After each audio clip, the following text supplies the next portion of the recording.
가나안 땅 루스 곧 베델엘이고 그가 거기서 제단을 쌓고 그곳을 엘 베델이라 불렀으니 이는 그의 형이 낯을 피할 때에 하나님이 거기서 그에게 나타나셨음이더라. 아멘.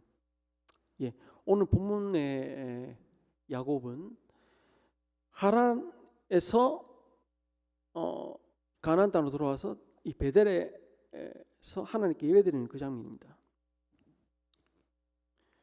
원래 그 야곱이 하란으로 가기 전에 베델에서 하나님 만납니다. 거기서 돌베개를 쌓고 오늘 금방 우리가 찬양한 그 가사처럼 그리고 하나님께 기름을 부으면서 예배를 드립니다. 그리고 다시 돌아올 때 순적히 다시 돌아올 때 하나님께 11조를 드리고 예배 드리겠다, 다시 제단을 쌓겠다 그렇게 얘기를 하고 하란으로 가죠. 그리고 나서 하란에서 다시 가나안으로 돌아와서 지금 예배를 드리고 있습니다. 하나님을 향한 소원을 지키는 것이죠. 예, 성경에는 이렇게 정확하게 이렇게 기록이 되어 있습니다. 그 장면을요. 야곱이 밧단아람에 돌아오며 하나님이 다시 야곱에게 나타나서 그에게 복을 주시고 하나님이 그에게 이르시되 내 이름을 야곱이지만은 이때 이제 이스라엘 이름을 주십니다. 내 이름을 다시는 야곱이라 부르지 마라. 내 이스라엘이 내 이름이 되리라 하시고 그가 그의 이름을 이스라엘 부르고 하나님이 그에게 이르시되 나는 전능한 하나님이다. 생육하고 번성하라. 백성과 백성들의 총회가 내게서 나오고 왕들이 내 허리에서 나오리라.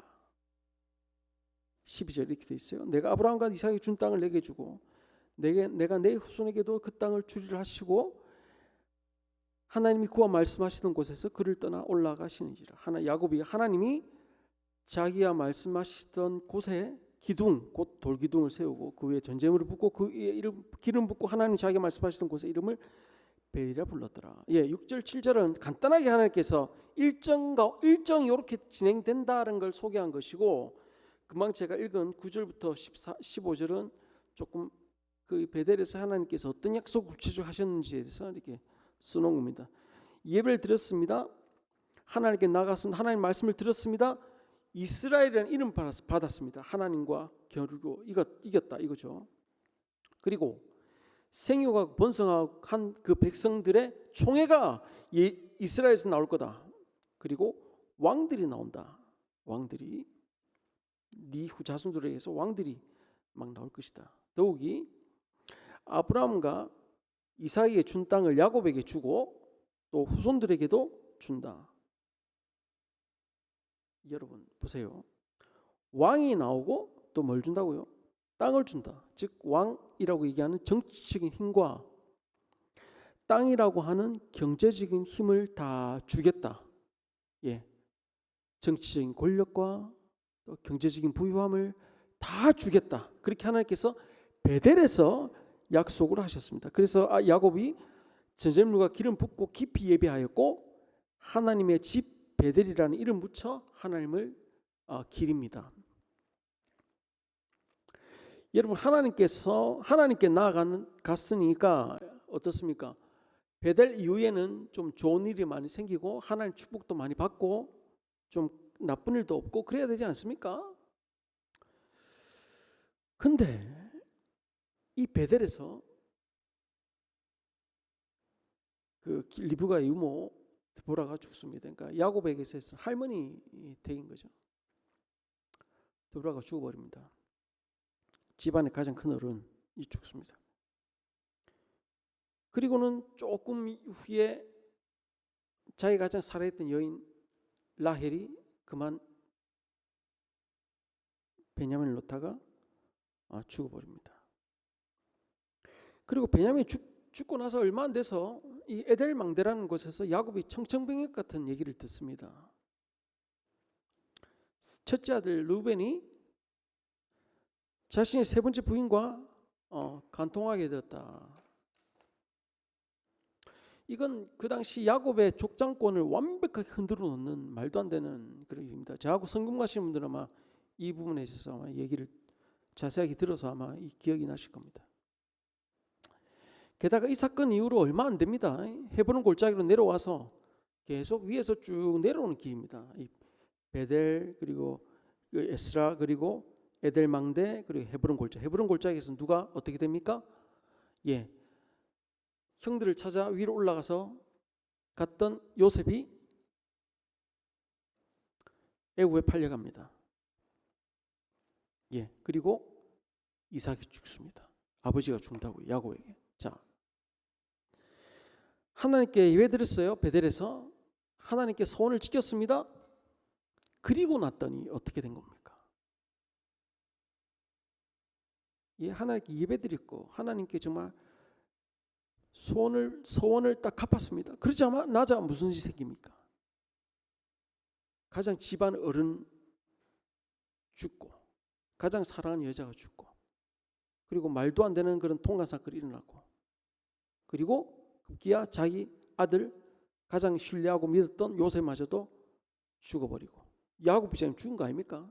그리고 나중에 아버지가 죽습니다. 예, 연달아 고통스러운 일들이 일어납니다. 엉망진창입니다. 여러분, 하나님 예수님 잘 믿으면 만사형통이라면서요. 예, 잘 된다면서요. 근데 왜 이렇습니까? 근데 실은 여러분, 성경은 우리가 신앙을 가지는 거랑 우리 일상이 잘 풀리고 순탄하게 나아가는 거랑은 솔직히 말해 좀 별개적인 그런 부분이 참으로 많습니다. 그런 얘기들이. 하나님을 깊이 믿었던 다윗이 사울에게 수년간 생명의 위협을 받습니다. 그냥 적당히 그냥 생명을 너 죽을 줄 알아 그냥 협박이 아닙니다. 그 당시 절대 권력이었던 사울이 자신의 모든 군사력과 경제력을 동원하여서 다윗을 잡으러 다닙니다. 국방마저도 무시한 채 블레셋이 쳐들어와도 막 그런 김치가 있어도 군사들 데리고 다윗을 잡으러 다닙니다.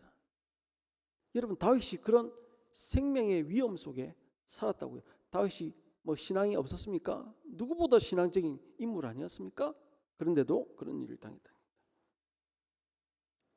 하나님을 깊이 믿었던 욥은 어떻게 됐습니까? 자식들 다 죽고 재산 없어지고 아내도 저주하고 떠나고 급기야 생명조차 위협받는 그런 지경이 되었습니다. 다니엘과 세 친구 하나님 잘 믿었다는 이유로 하나님 안 믿었으면 기도도 하지 아니하고 했으면 살았을 건데 하나님 잘 믿었다는 이유로 풀무불에 던져지고 사자굴에 던져집니다. 하나님을 깊이 믿었던 베드로는 후에 거꾸로 된 십자가 못 박혀 죽었다고 우리가 일세 알려지고요. 사도 바울은 도끼로 머리가 이렇게 잘려서 이렇게 죽어버렸습니다.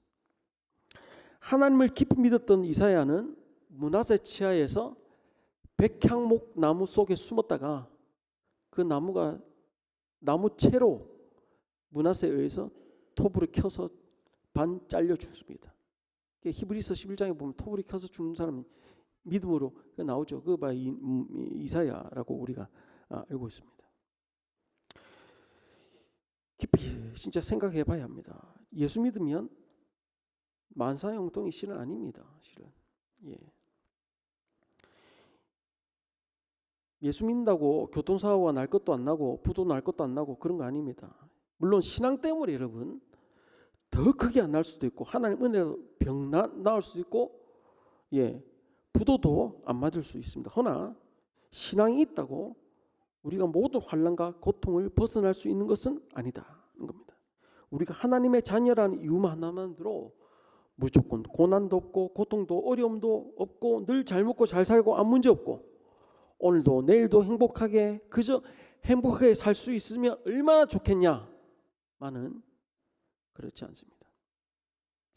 닥쳐올 고난은 오는 것이고 닥쳐올 몸의 아픔은 아픈 거고 여러분 관계는 끊어지고 사업 폭망하고 내가 사는 주식 내가 사는 코인마다 다 폭락합니다. 여러분 그게 신앙입니다. 그게 신앙생활입니다. 인생이 그렇습니다. 신앙이 더 있다고 덜 있다고 그렇지 않습니다. 그럼 여러분 여기서 우리가 물어봐야 됩니다. 도대체 신앙이 왜 필요한데? 믿으나 안 믿으나 내 인생이 다 힘들고 어려우면 도대체 신앙이 뭐가 필요한 거야? 예?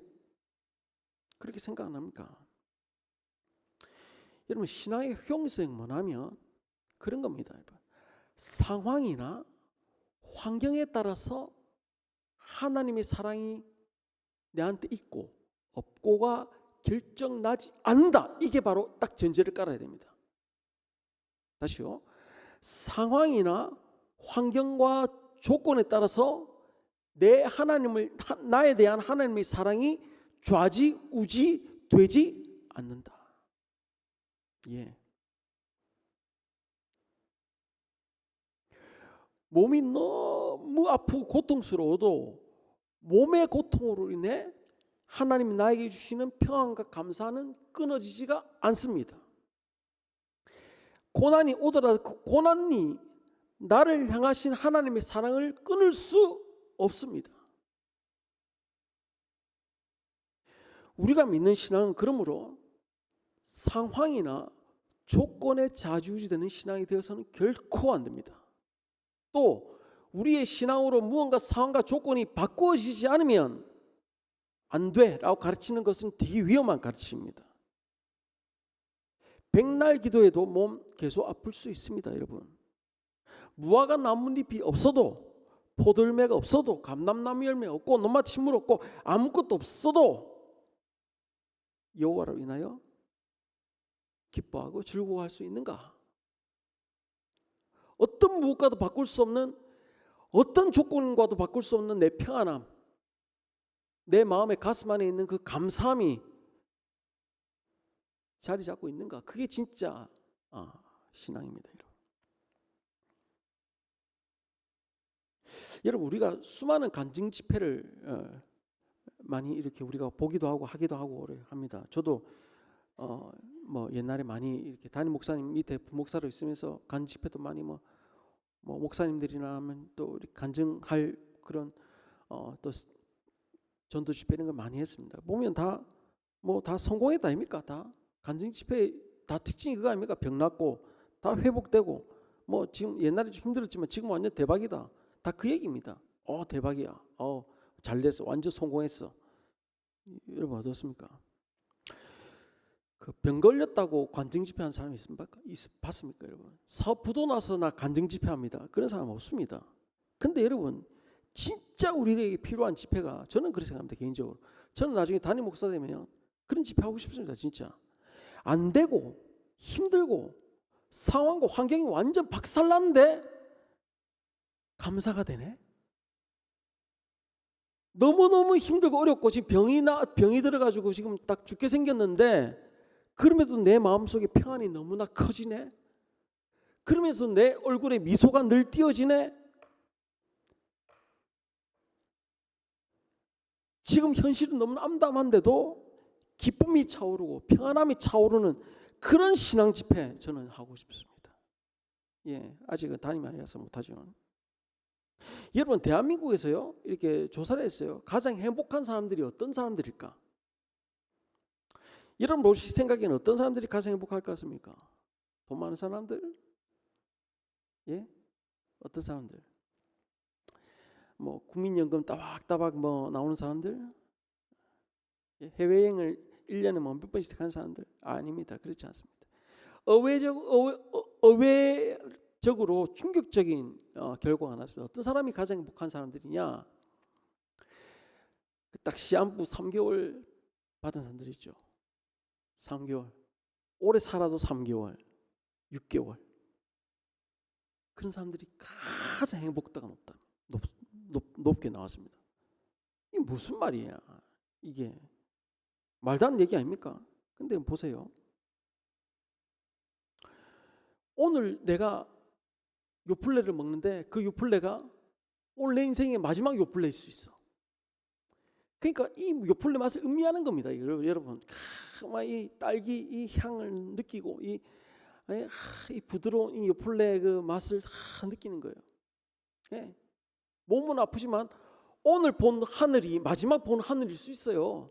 그러니까 휠체어 타고 가서 하늘 보니까 너무 좋은 거죠. 이렇게 파랗고 이렇게 정말 바람도 신선하고 구름은 얼마나 예쁜지. 예?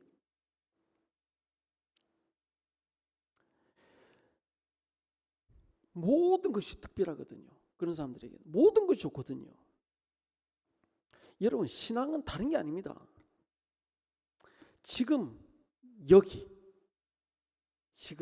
여러분들 앉아있는 지금 여기 있는 그대로 행복하고 너무 감사한 것, 그게 진짜입니다. 그게 진짜입니다. 하나님, 나 이거 없으면 죽어요, 그거 아닙니다. 물론 그럴 때도 있겠지만 그건 진짜 신앙이에요. 있으면 좋겠지만 없어도 괜찮습니다. 없어도 지금 현재, 오늘도 제가 저 설집사님하고 둘이서 라면을 먹었는데 너무 맛있게, 너무 행복합니다.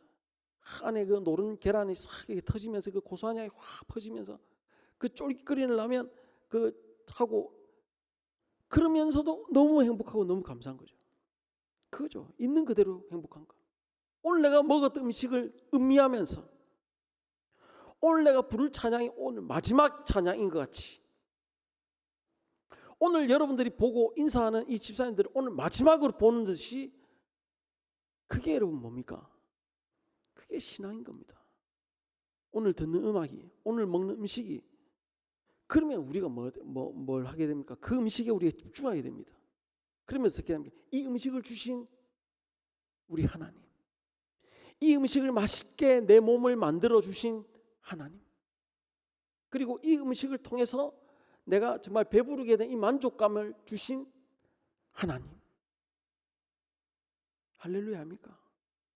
예, 그게 신앙입니다, 여러분. 돈이 없어 쩔쩔매고, 물론 돈 없어 쩔쩔매죠. 예, 몸이 아파서 힘들어요. 맞아요. 저도 지금 말이 자꾸 꼬여서 미치겠어요. 속상해요. 그렇지만 정말 저는 감사해요. 뇌경색 없었으면 저 이렇게 깊이 있게 말씀을 이렇게 지금 여기서 느껴지는 이 하나님을 제가 발견하지 못했을는지도 모릅니다. 그러니까 여러분, 이 보는 사람들마다 감사가 되고요, 마시는 음료들마다 너무 맛있고요, 그리고 이 아름다운 향기를 맡으면 너무 행복해지고, 그러면 어떻게 됩니까? 우리의 마음이 감사와 감격으로 바뀌게 됩니다.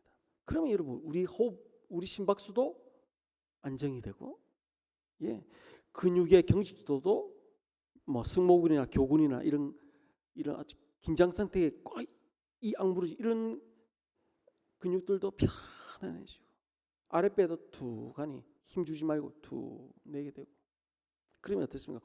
호흡도 느릿느릿하게 변하고.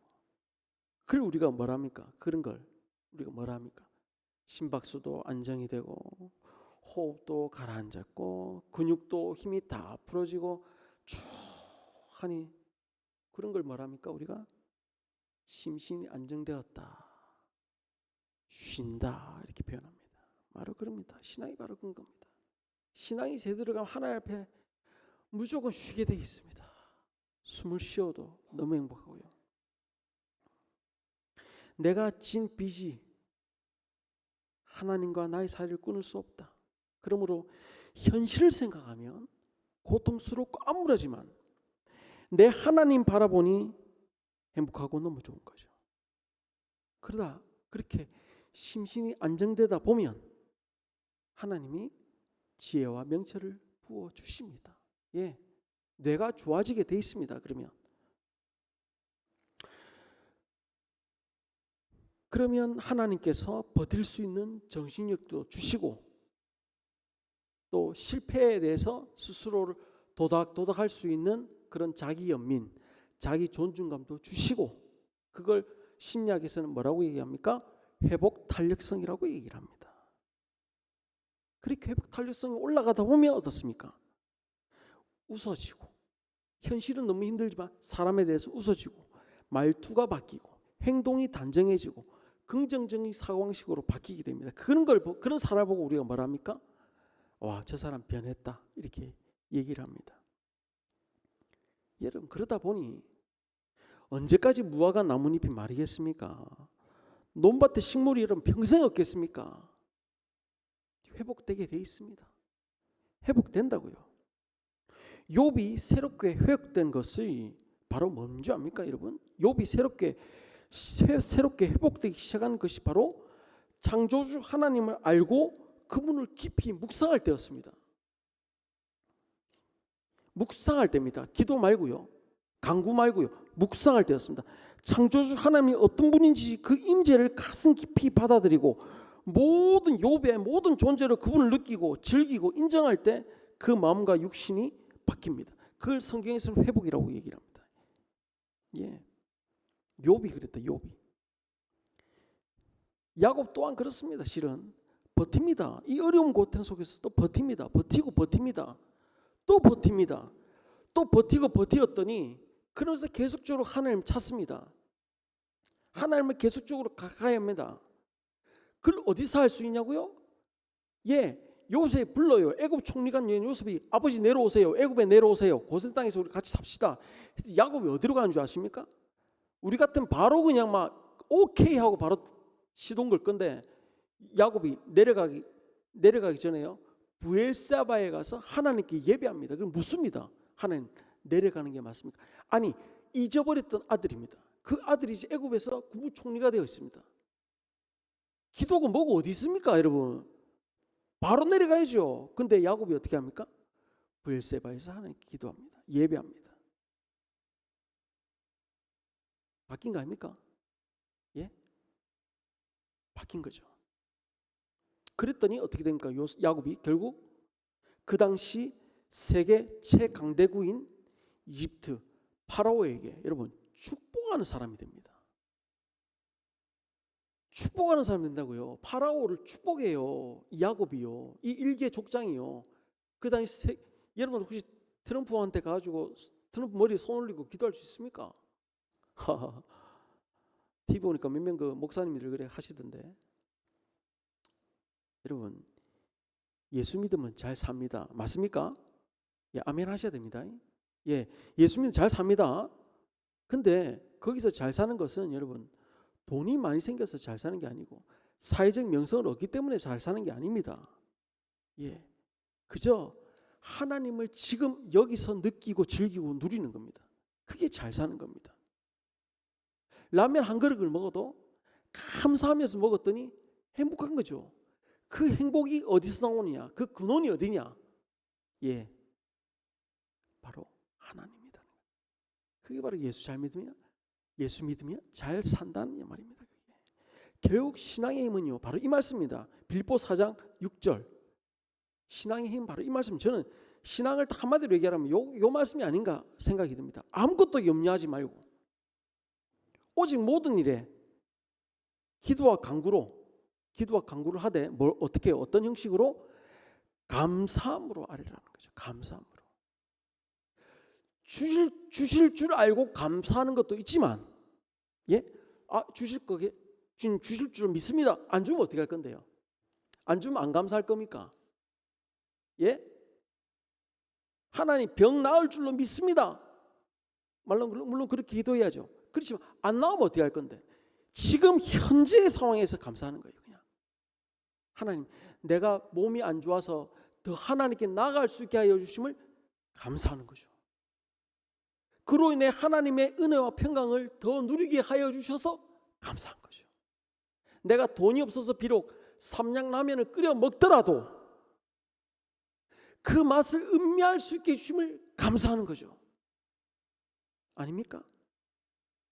저는 그렇게 생각합니다. 그리고 우리가 하나님께 감사함으로 나아가면 모든 지각이 뛰어난 하나님의 평강, 모든 지각이 뛰어난 하나님의 재물 아니고, 모든 지각이 뛰어난 하나님의 권력이 아니고, 뭐가요? 평강이 그리스도 예수 안에서 너희의 마음과 생각을 지킨다. 아멘입니까? 예, 좀 크게 하이소 하려면 말라 말고 여러분 평강입니다. 결국 평안합니다. 편안합니다.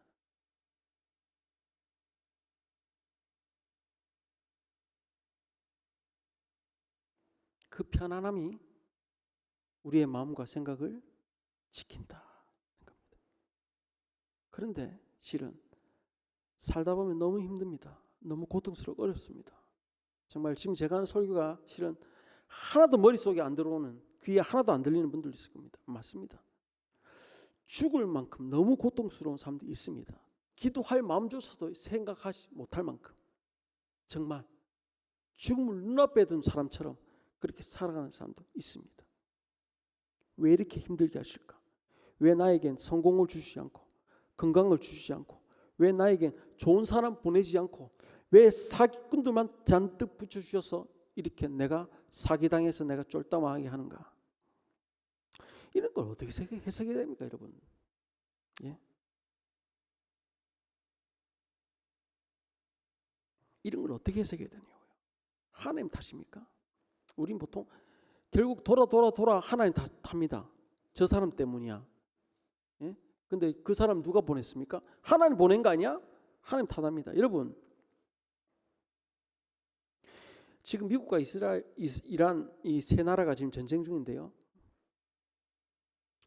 미국과 이란과 이스라엘 전쟁 난 게 하나님 탓입니까? 가만히 생각해보면요, 우리가 당하는 거의 모든 고난들은요, 실은 하나님 탓이 아닙니다. 자기가 잘못해놓고, 자기가 상한 우리를 먹어서 배탈이 났고, 자기가 몸 관리를 안 해서 몸이 나빠졌는데, 그걸 누구 탓하는 겁니까? 하나님 탓합니다. 뭐 그럴 수 있습니다, 여러분. 근데 우리가 알아야 됩니다. 뭘 알아야 되느냐? 하나님께서 우리에게 주시는 고난은요, 다 의미가 있습니다. 이유가 있습니다. 뭐로서 이유가 있냐? 과정으로서의 고난이라는 겁니다. 모든 고난은 다 과정입니다. 결과가 아닙니다. 이걸 여러분들이 이해하셔야 됩니다. 과정이라는 말은 뭐다? 지나간다는 얘기입니다. 지나간다. 분명히 지나간다는 겁니다. 과정이라는 겁니다. 내 인생이 변화되기 위한 과정일 수도 있고, 내 마인드가 변화되기 위한 과정일 수도 있고, 내가 더 큰 신앙을 가지기 위한 과정일 수도 있습니다. 6살짜리 꼬마 애를 데리고 병원에 가서 주사를 맞춥니다. 애가 열이 막 펄펄 끓고 기침 끝나지가 않습니다. 그래서 병원에 가서 주사를 맞습니다. 그럴 때 애들 어떻습니까? 주사바늘 보면 안 그래도 울다가 더 웁니다. 애들이 막 난리가 납니다. 막 엉엉거리고 난리도 아닙니다. 발버둥 칩니다. 그래서 어떻게 합니까? 꽉 잡고 주사를 잘 맞을 수 있도록 합니다. 그리고는 어떻게 합니까? 쓴 약을 먹이죠. 이유는요, 그래야 나으니까요. 그래야 좋아지지 않습니까? 그게 하나님 우리에게 신의 고난을 주신 이유입니다. 고난을 주신 이유가 바로 그겁니다. 낫게 하기 위해서입니다. 더 좋아지게 하기 위해서입니다. 우리의 잘못으로 일어난 고난이다 하더라도 말입니다. 내가 무언가를 잘못했기 때문에 일어난 그런 고난이 하더라도 그 고난을 통해 하나님 분명히 우리를 새롭게 만드십니다. 그런 것을 성경에서 합력하여 선을 이룬다, 그렇게 말씀하신 겁니다. 여러분, 실은 야곱은요, 이 자기가 고난 당한 것에 대한 원망을 누구에게 하느냐? 실은 아들들에게 합니다. 아들들에게. 왜 그럴까요? 여러분 보십시다. 야곱은 에서를 만나서 극적으로 화해합니다. 그리고는 숫곳이라는 곳에 잠시 쉽니다. 그리고는 요단강 건너 세겜 앞에 자리를 잡습니다. 거기서 베크시타를 주고 거기서 장막을 삽니다. 그러니까 밭을 사요.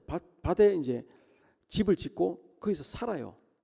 그 제단을 쌓습니다. 제단 이름은 엘 엘로에 이스라엘. 그러니까 제단을 쌓는다 말은 교회를 짓는다는, 뭐냐면 여기서 정착하겠다 이 얘기입니다. 그게 얼마나 정착했느냐? 그 디나 사건이 일어날 때까지 정착합니다. 디나가 한 16살쯤 됐고요. 디나가 한 16살쯤 되었으면 그 당시 요셉의 나이는 한 15살 이렇게 추정하는 게 옳습니다. 그러니까 요셉 나이 15살쯤 돼서 디나 사건이 일어납니다. 디나가 결혼할 나이쯤 되니까 이제 그런 얘기를 하는 겁니다. 디나를 세겜이 범하죠. 범해서 어떻게 합니까?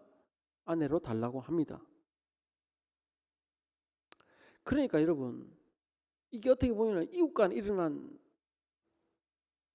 상황입니다. 갑자기 이웃 14년, 14년, 10년 넘게 잘 지내던 이웃이 갑자기 아이를 범해서 이제 억지로 사돈을 맺어야 될 그런 상황이 된 겁니다. 야곱은 아들들이 돌아올까지 기다립니다. 섣불리 행동하지 않습니다. 그리고 아들들이 돌아왔을 때 한 가지 요구를 합니다. 세겜에 할례를 다 받아라. 그럼 우리가 한 민족이 되겠고 우리가 서로 함께 살 것이다. 그렇게 얘기합니다. 야곱이 분명히 이 세겜 사람들과 한 민족이 될 생각이 있었는가 봐요. 그러니까 그렇게 했겠죠. 그런데 여러분, 특히 형들 중에도 시몬과 레이는 이걸 그냥 넘어가지 않습니다. 어떻게 합니까? 할례 받은 지 3일째 되던 날 칼을 뽑습니다. 그리고는 세겜의 남자들 다 죽여버립니다. 대략 그 당시 숫자가 한 1000명 가까이 되었을 것이다. 세겜의 어떤 그 정도의 성읍의 크기 봤을 때 1000명 가까운 남자들 다 죽여버립니다. 둘만 하진 않겠죠. 자기 밑에 종들하고 아마 같이 했을 겁니다. 그러자 여러분, 다른 형들이 이 세겜을 어떻게 하는 줄 아십니까? 루벤과 그 외 다른 형제들이요, 이 시몬과 레이가 한 이 약탈, 이 잔악한 학살을 보고 어떻게 한 줄 아세요? 약탈합니다. 같이 약탈해요. 말리지 않고, 이놈아, 하나님의 사람을 이렇게 죽인 게 맞냐라고 혼내지 않고 같이 약탈해서 그 세겜의 자녀들을 자기들의 종으로 삼고, 세겜 남자들의 아내들을 자기의 종들로 삼고, 그 땅에 있는 모든 양과 소를 비롯한 각주들 다 자기가 다 가져가 버립니다. 그리고 금과도 당연히 챙겼죠. 이거는 야곱에게 보고된 상황이 아니었습니다. 그 당시 족장이 야곱이었음에도 불구하고 야곱은 이러한 사실을 전혀 모릅니다. 그 말은 야곱은 족장의 권리를 잃어버렸다, 이렇게 표현할 수 있겠습니다. 그리고 이 야곱과 이 형들이 대화를 나옵니다. 너희들이 세겜을 이렇게 죽여서 나로 하여금 이렇게 고난과 고통이 받게 하는 게 웬 까닭이냐 했을 때 이 형들이 얘기를 합니다. 그럼 저놈들이 우리 누이를 창녀로 대하는 게 맞습니까? 여러분 생각해 보십시오. 디나는 레아가 낳은 막내딸입니다. 물론 그 밑에 요셉이 있습니다만 레아가 낳은 아들 중에는 제일 막내였습니다. 위로 오빠야만 10명입니다. 그 10명의 오빠들이 이 디나를 어떻게 했겠습니까? 여러분, 크면서 얼마나 여러분 귀엽게 사랑스럽게 진짜 말 그대로 물고 빨고 핥고 막 매 무등을 태우고 얼마나 예쁘게 그렇게 했겠습니까? 그런데 그 하나밖에 없는 누이 동생이 강간을 당하고 수치를 당했단 말입니다. 그런 오빠들로서는 저놈들 다 죽여버리고 싶은 거죠. 그로 인해서 야곱은 도망갑니다. 도망을 가면서 생각해 보니까 베델로 갔어야 되거든요. 베델로 갑니다. 그때 이제 오늘 우리가 읽었던 본문이 나옵니다. 얼마나 급하게 여러분 도망가면 드보라가 죽습니다. 얼마나 급하게 도망을 갔으면 그 당시 임산부였던 라헬이 죽습니다. 그 당시 아마 요셉의 나이가 아마 15세, 16세 이쯤 됐을 겁니다. 그리고는 바로 라헬이 죽자마자 바로 비라랑 르우벤이 통관한 사건이 나오고요. 그리고 요셉 나이 17세가 되죠. 요셉이 애굽에 팔리게 됩니다. 그러니 형들이 얼마나 원망스럽겠어요. 야곱 입장에서 세겜 사건만 아니었으면 자기들 세겜에서 오랫동안 드보라를 모시고 또 라헬과 함께 행복하고 재밌게 살았을 건데 이 형들 때문에, 이 아들 때문에 극기야 요셉마저도 죽어버렸다, 그렇게 생각하지 않겠습니까? 여러분, 야곱이 이 슬픔을, 이 고난을 누구 탓으로 돌리는지 아십니까? 전적으로 아들들에게 돌립니다. 창세기 42장 36절에 보면 이렇게 나왔습니다. 그 아비 야곱이 그들에게 이르되 너희가 나로 나의 자식을 잃게 하도다. 너희 때문에 잃었다 이거죠. 요셉도 없어졌고 시몬도 없어졌는데 베냐민을 또 빼앗아가고자 하니 이는 다 나를 해롭게 합니다. 너희들 때문에 요셉도 없어지고 시몬도 없어지고 이제 베냐민까지도 너희들 데려가려 하냐. 야곱이 대놓고 형들에게 화를 냅니다. 루벤이 뭐라고 얘기한 줄 아십니까, 여러분? 들어보십시오. 루벤이 아비에게 과여 가로되 내가 그를 아버지 데려오지 아니하거든 나의 두 아들을 죽이세요. 그를 내 손에 맡기시고 내가 그를 아버지께 데리고 오겠습니다. 여러분 이게 아버지하고 아들이 대합니다. 아버지가 야 얘 못 데려간다 하니까 아들이 뭐라고 얘기하냐. 아버지 그러면 내 아들 둘이 그냥 죽이세요. 못 데리고 오면. 이게 여러분 이게 이해가 됩니까? 이게 아들하고 아버지가 할 대화 맞습니까? 예? 만약에 내가 베냐민 제대로 다시 못 데리고 오면 내 손자 둘이 죽여라. 이해가 됩니까? 이 엉망진창이 된 이 집안 꼬라지를 이해가 됩니까? 살벌하지 않습니까? 야곱이 지금까지 원망을 품고 있는 겁니다. 그렇잖아요. 야곱이 뭐라 하냐면 내 아들은 너희와 함께 내려가지 못한다. 그의 형 죽고 그만 남았다.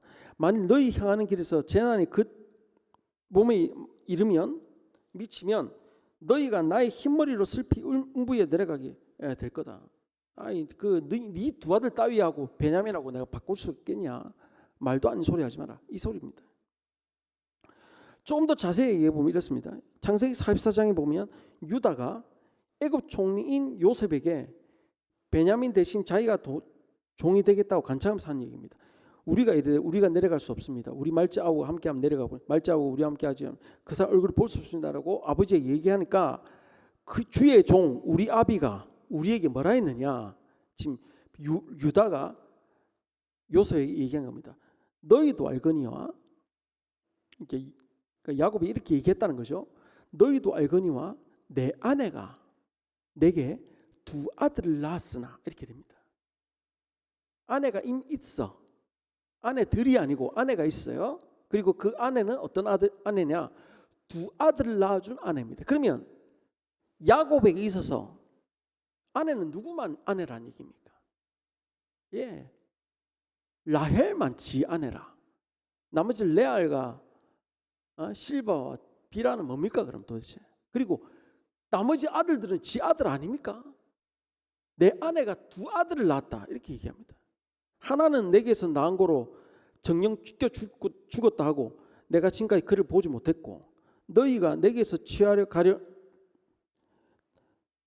너희가 이도 내게서 취하려 가려 한즉 만일 재해가 그 몸에 미치면 나의 흰머리를 슬픔을 내려가면서 그러니까 스올로 내려간다는 말이 무슨 말이냐면은 한마디로 얘기해서 나 그냥 자살할 거다 그 말입니다. 자살할 거다. 나 죽을 거다 그 말입니다. 이해가 되세요? 그러니까 너희들은 내 아들 아니다 이겁니다. 정서적으로.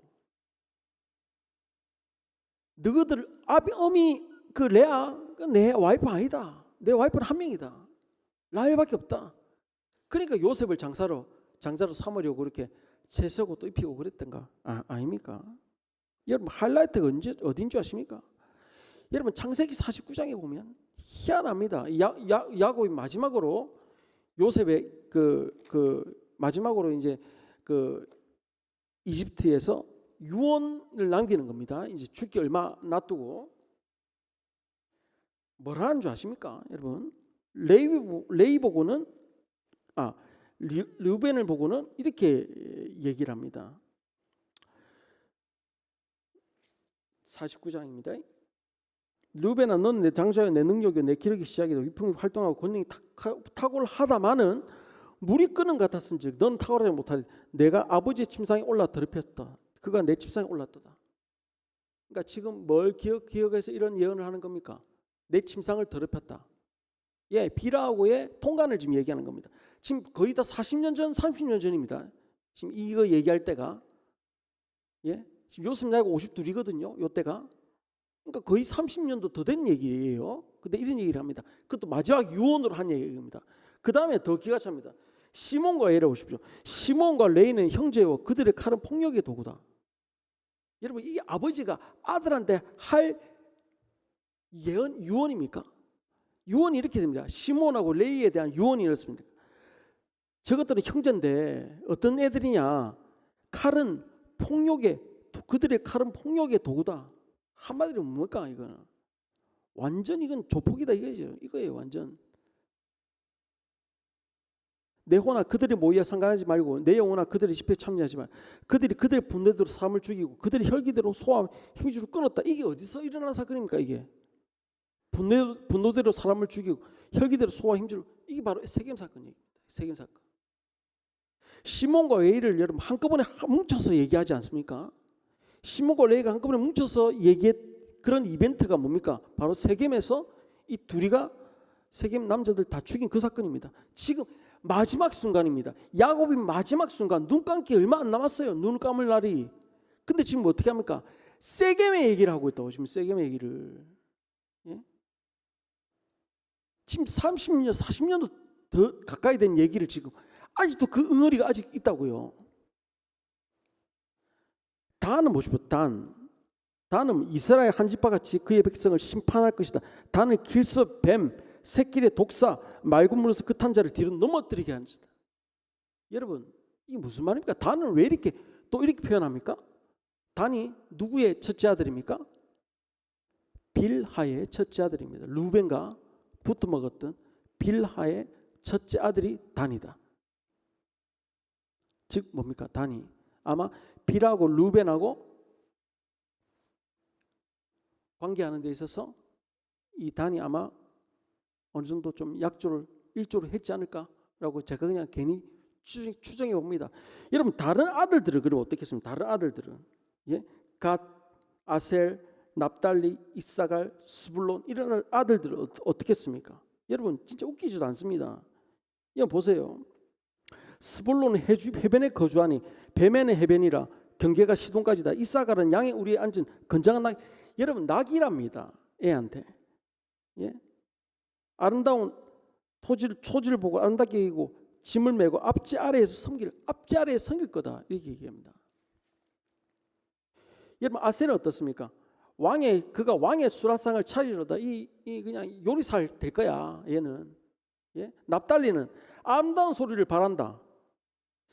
여러분 이게 여러분 진짜 아들한테 여러분 정말 마음껏 축복해주고 정말 너는 정말 앞으로 영원토록 하나님의 위대한 사람 되고 이런 축복이 아니고 예? 무슨 너는 낙이고 너는 해변에 거할 거고 너는 뭐 노래하는 사람이고 너는 왕의 그 음식을 할 놈이고 이게 여러분 이게 예언입니까?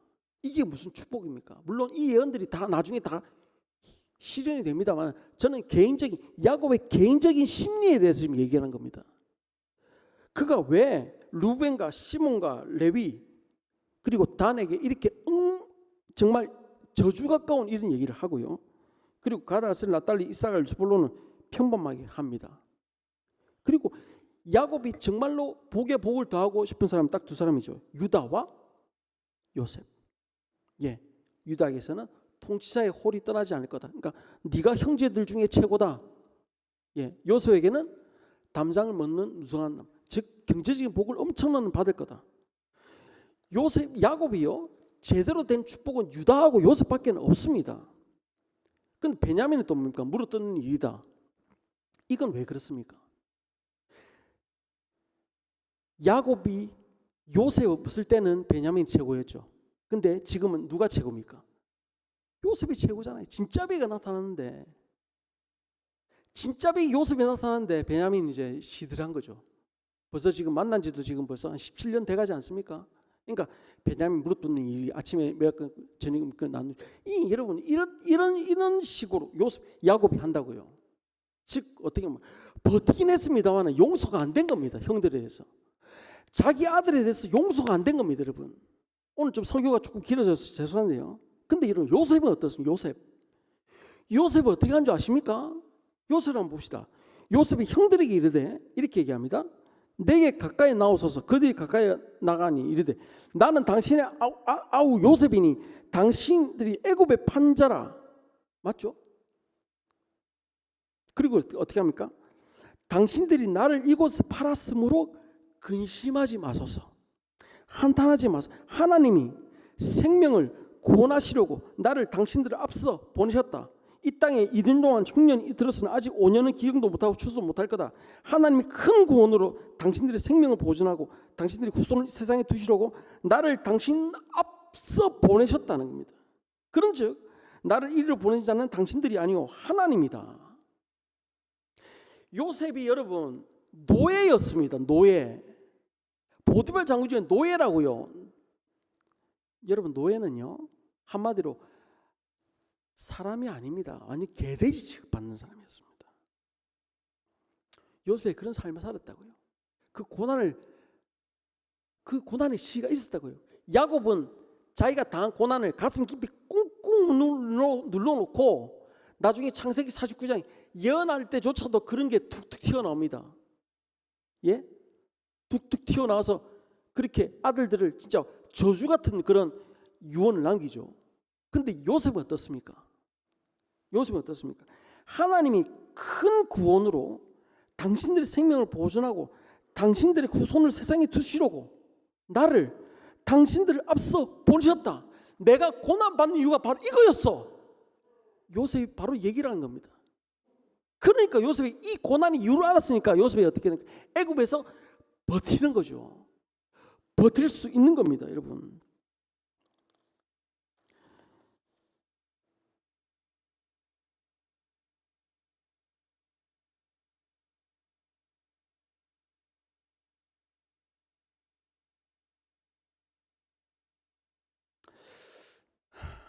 아버지가 돌아가셨습니다. 야곱이 죽었습니다. 형들이 우르르 몰려옵니다. 그리고는 요셉 앞에 엎드려 이제 얘기를 합니다. 뭐라고 얘기하냐? 우리는 당신의 종입니다. 용서해 주세요, 제발. 이때가 요셉의 나이가 52살입니다.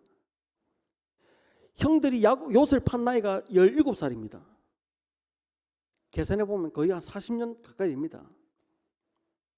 근데 뭐라고 하느냐? 형들이 요셉 엎드려 우리는 당신의 종입니다 라고 얘기합니다.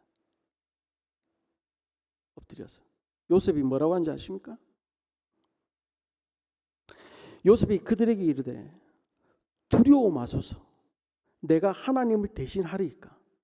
당신들은 나를 해하려 하사오나 하나님은 그것을 선으로 바꾸사 오늘날 같이 만민의 생명을 구원하게 하시려 하셨으니 당신은 두려워하지 마세요. 내가 당신들과 당신들의 자녀를 기르리라 하고 그들을 여러분 놀라운 얘기가 납니다. 간곡한 말로 위로하였더라 이렇게 되어 있습니다. 누가 누구를 위로합니까 지금? 가해자인 형들을, 피해자인 요셉이 하나님이 놀라우신 이유가 있었다 하면서 내가 당신들 아들들을 딸들을 내가 다 키울 거니까 형님들 걱정하지 마세요 하면서 위로하고 있는 거예요 지금. 저는요 누가 성경에서 가장 아름답고 위대한 장을 꼽으라 얘기를 하면 저는 신약에서는 요한복음 17장 얘기하고요. 구약에서는 저는 창세기 5장을 얘기합니다. 이게 완벽한 코인론입니다. 강력한 말로 위로합니다. 고난의 이유가 있는 겁니다. 버티지 못합니다. 힘듭니다. 너무나 어렵습니다. 너무나 괴롭습니다. 기도할 힘조차 없습니다. 그럴 때 혹시 여러분 주변에 누군가 계시면 이 말씀을 들고 한번 들이다 보십시오. 요셉이 그렇게 애굽에서 종살이를 하고 고통 속에 살았는데 알고 봤더니 하나님께서 이렇게 요셉이 고난에서 자기의 고난에서 이유를 찾았네. 내 너 위해서 기도할게 하면서 막 돈 한 100만 원 지어주고 나오시면 됩니다. 여러분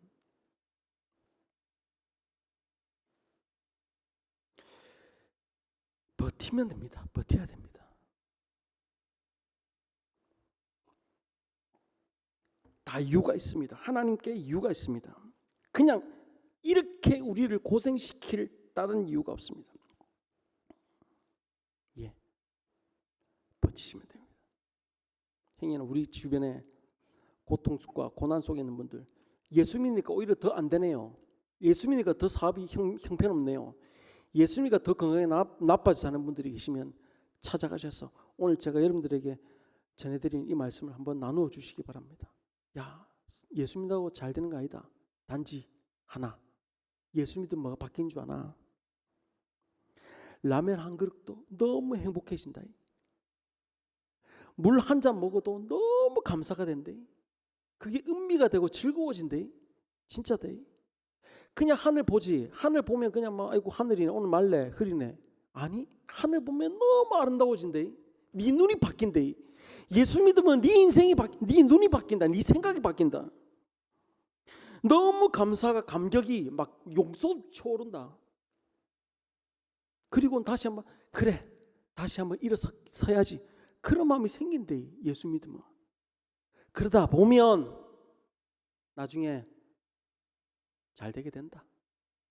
지금은 어렵지만 그렇게 고면하고 그렇게 신앙생활을 맡기가는 우리 모두가 되기를 바랍니다. 찬양합시다.